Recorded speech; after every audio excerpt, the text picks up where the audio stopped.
નમસ્કાર દર્શક મિત્રો, નેક્સસ ન્યૂઝમાં આપનું સ્વાગત છે। આજ રોજ ગોપાલ ઇટાલિયા પાટીદાર અનામત આંદોલન મુદ્દે ભારતીય જનતા પાર્ટીના નેતા નીતિન પટેલના નિવેદન મુદ્દે આમ આદમી પાર્ટી ધારાસભ્ય ગોપાલ ઇટાલિયા પ્રેસ કોન્ફરન્સ યોજી।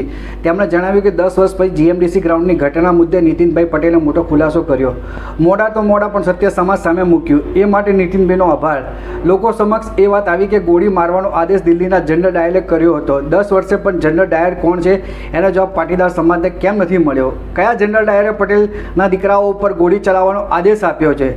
જે દિવસે અમારી સરકાર બની ત્યારે ખુલ્લેઆમ જનરલ ડાયરને સજા કરીશું। પટેલ સમાજને વિનંતી કે આ જનરલ ડાયરને ઓળખવામાં આવે। મુખ્યમંત્રીની જાણ બહાર કોઈની હિંમત કઈ રીતે થાય ગોળી ચલાવવાની? થયો કે પટેલ સમાજના મતના આધારે સરકારમાં રહેલા એક જનરલ ડાયરે પટેલો ઉપર ગોળીઓ ચલાવવાનો આદેશ આપ્યો। પટેલ સમાજના મારા જેવા યુવાનોને હજુ પણ દુઃખ છે કે સમાજને ક્યારે ન્યાય મળશે? જનરલ ડાયરે પાટીદાર અનામત આંદોલનનો દુરુપયોગ કરી સરકાર ઉઠલાવવાનું કામ કર્યું હોય એવું મારું માનવું છે। નીતિનભાઈએ કાલે કબૂલ્યું કે એસપી તેમની વાત માનતા ન હતા। સરકારમાં બેસેલા લોકો ખાલી નામના, અસલી સરકાર તો જનરલ ડાયર ચલાવે છે। હાર્દિક પટેલ પણ જનરલ ડાયરને ઓળખે છે, આજે એમની સાથે છે, એ વાત અલગ છે।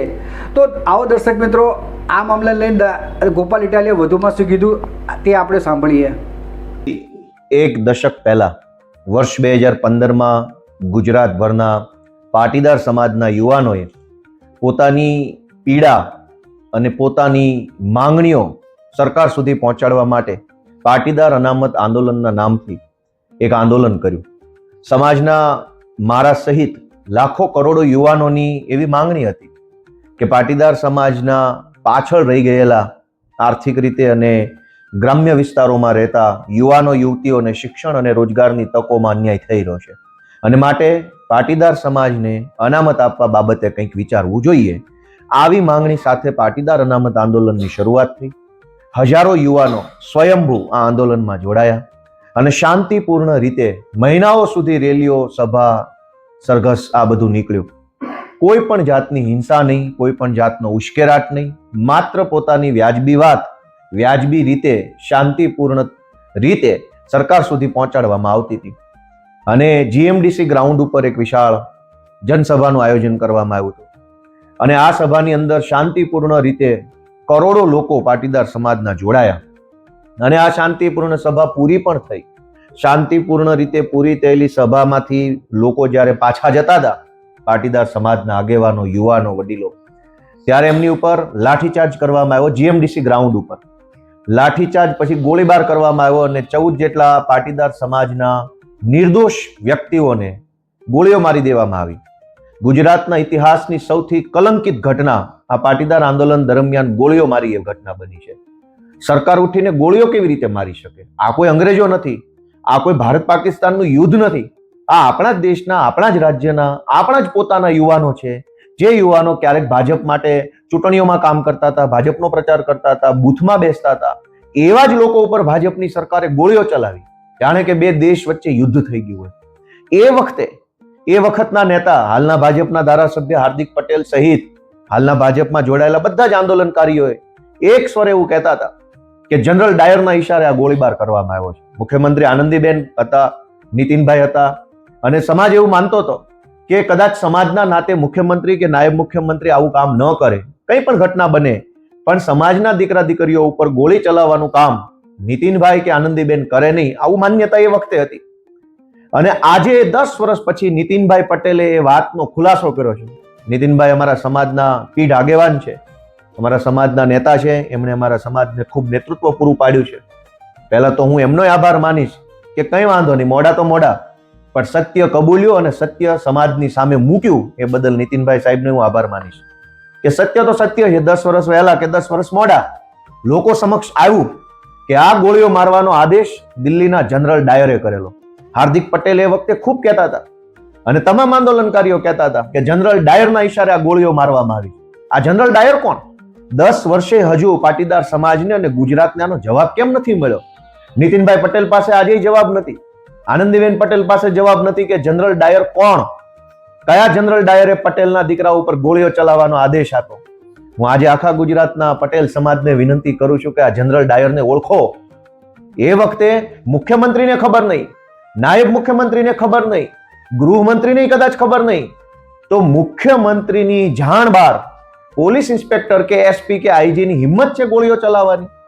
તો એનો અર્થ એમ થયો કે પટેલ સમાજના મતના આધારે બનેલી ભાજપની સરકારમાં રહેલા એક જનરલ ડાયરે પટેલો ઉપર ગોળીઓ ચલાવવાનો આદેશ આપ્યો. આ જનરલ ડાયરને સજા કોણ આપશે? આ જનરલ ડાયરને કોણ પકડશે?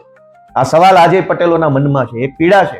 મારા જેવા અનેક યુવાનો આજે જે ભાજપ સામે લડે છે એના મનમાં એક ઊંડી આઘાતની લાગણી છે. અમને હજુ દુઃખ થાય છે કે ક્યારે ન્યાય મળશે, ક્યારે જનરલ ડાયરને અમે તે સજા કરાવીશું. આજે અનેક યુવાનો એ પોતે એક મનની અંદર એક આક્રોશ લઈને ફરે છે.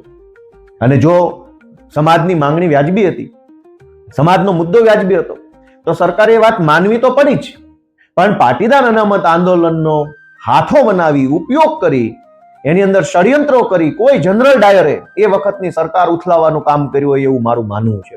એટલે જનરલ ડાયરે નિર્દોષ યુવાનોને ગોળીઓ મરાવી, જનરલ ડાયરે પાટીદાર અનામત આંદોલનનો દુરુપયોગ કર્યો અને આ જનરલ ડાયરે આખા ગુજરાતને ડિસ્ટેબિલાઇઝ કરવા માટેનું કામ કર્યું છે. એ ગુજરાતની જનતા હવે જાણી ચૂકી છે. નીતિનભાઈએ કાલે કબૂલ્યું પોતાના ઇન્ટરવ્યુમાં જાહેરમાં કે નીતિનભાઈએ એસપી ને ફોન કર્યો તો એસપી એમની વાત માનતા નતા. એસપી ની આવી ઓકાત, એસપી ની આ હિંમત કે સરકારના નાયબ મુખ્યમંત્રીને પણ ગાંઠે નહીં. એનો અર્થ એમ થયો કે આ સરકાર એ વખતે પણ અને ત્યારથી લઈને આજ સુધી ખાલી કહેવા પૂરતા નામના મોહરાઓ જ છે. જો નાયબ મુખ્યમંત્રીઓને ખબર ના હોય ને ગોળીઓ છૂટતી હોય, જાણે કે યુદ્ધ થઈ ગયું હોય એમ, તોપું ને ટેન્કુ ફૂટતી હોય, તો મુખ્યમંત્રી નાયબ મુખ્યમંત્રી શું કામના? અને હું માનું છું કે 2015માં જ નહીં, આજે ગુજરાતની પરિસ્થિતિ એ છે કે સરકારમાં બેઠેલા માણસો તો ખાલી નામના છે, અસલી સરકાર તો જનરલ ડાયર ચલાવે. આ જનરલ ડાયર આજે પણ ગુજરાતની સરકારમાં હસ્તક્ષેપ કરે છે. ગુજરાતના ટ્રાન્સફર, પોસ્ટિંગ, મોટા મોટા નિર્ણયો, પ્રોજેક્ટની વાતો, બધી બાબતોની અંદર જનરલ ડાયર ઇન્ટરફિયર્સ કરે છે. એટલે આ જનરલ ડાયરને ગુજરાતની સૌ જનતા ઓળખે, પાટીદાર સમાજ ઓળખે અને પાટીદાર અનામત આંદોલન સમિતિ સાથે જોડાયેલા સૌ યુવાનો આ જનરલ ડાયરને ઓળખે એવી હું તો વિનંતી કરું છું. આજે પણ અમારા બધાના મનમાંથી જે યુવાનો પાટીદાર અનામત આંદોલન સાથે જોડાયા હતા એ યુવાનોના મનમાંથી આજે પણ એ વાતનું દુઃખ ઓછું નથી થયું. હું તો ત્યાં સુધી માનું છું કે ભાજપમાં જોડાયેલા લોકોના મનમાં પણ કદાચ જનરલ ડાયરને એક વખત સજા કરાવવાનો સહેજ અંદર મનમાં ખ્યાલ હોઈ શકે. અંતે તો બધા સમાજના માણસો છે, સમાજ માટે લડ્યા છે, કામ કર્યું છે. કોઈ મજબૂરીમાં, કોઈ સંજોગોમાં જનરલ ડાયરના ચરણે થવું પડ્યું. પણ આ જનરલ ડાયર ખૂની, હિંસક માણસ, ગોળીઓ કરાવનારા માણસને સજા અપાવવા માટે અમે બધા હજુ બેઠા છીએ. અમને પૂરો વિશ્વાસ છે કે ઈશ્વર અમને શક્તિ આપશે, અમારો સમાજ અમને એક વખત સાથ આપશે અને જેણે ગોળીઓ મારી છે એ જનરલ ડાયરને જીવતે જીવ એક વખત અમે સજા અપાવવાનું કામ કરશું.